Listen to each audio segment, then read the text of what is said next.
Good evening, everybody. Hi, I'm Ross Cook, the founder of Ross Cook Balancing. I'd like to share with you tonight a number of ideas, some from the simple inner web that is the beauty and perfection that we know Hawaii to be. And I have been lucky enough to spend time in with people, the Haumanas of much of the past. If you haven't seen me before, I help people.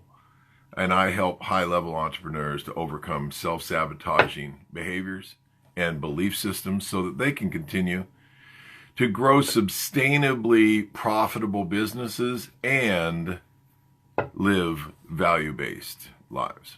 Okay?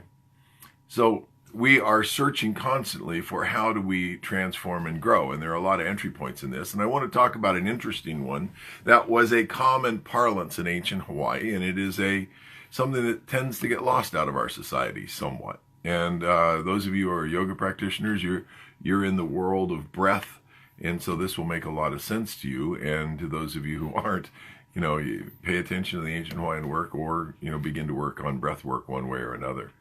The ancient Hawaiians used to call, and if you've ever been to Hawaii, you know that white people are called haoles. And when I was a kid in Hawaii, haole was kind of a joking term back and forth, as everybody just teased back and forth with ethnic stuff. And anymore, a haole is a rough term. It's a term of some degradation. It's with the movements to independence in Hawaii, the what has gone on, and the buying up and the using up and the pushing out of the Hawaiian culture. There's been terrible things done in the histories to the Hawaiian people themselves. And a breathless person, a haole, what it originally meant, today it means white person. What it originally meant, it meant somebody that was breathless. Now think about that for a second. Somebody that is breathless. So, how are you doing? Good. What's going on with your family? They're fine. How you doing today? Great. What else is happening? Nothing.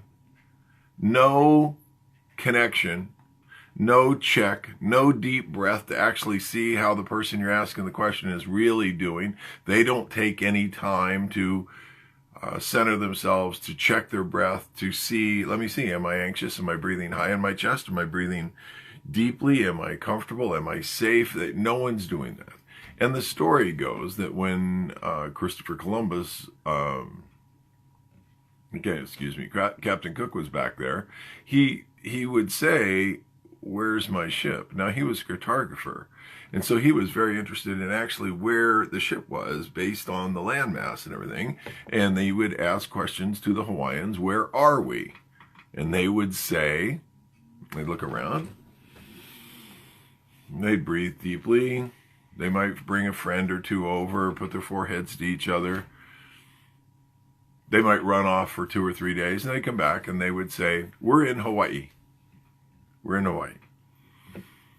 And he would be like, "Wow, that kind of didn't go the way I thought it would." He'd move his boat to another bay and say, "Where are we?" And the same thing would transpire. The ancient Hawaiians would breathe deeply. They would look around. They'd get some people around them. They'd put their foreheads together. They'd leave. They'd come back and they'd say, "We're in Hawaii." He was asking, "Where's my boat?" And they were answering where their soul was. Where their soul was. And their soul, in ancient use of the word Hawaiian, meant where the wind and the water is forever now, in a word that we don't use, forever now. It's a beautiful word.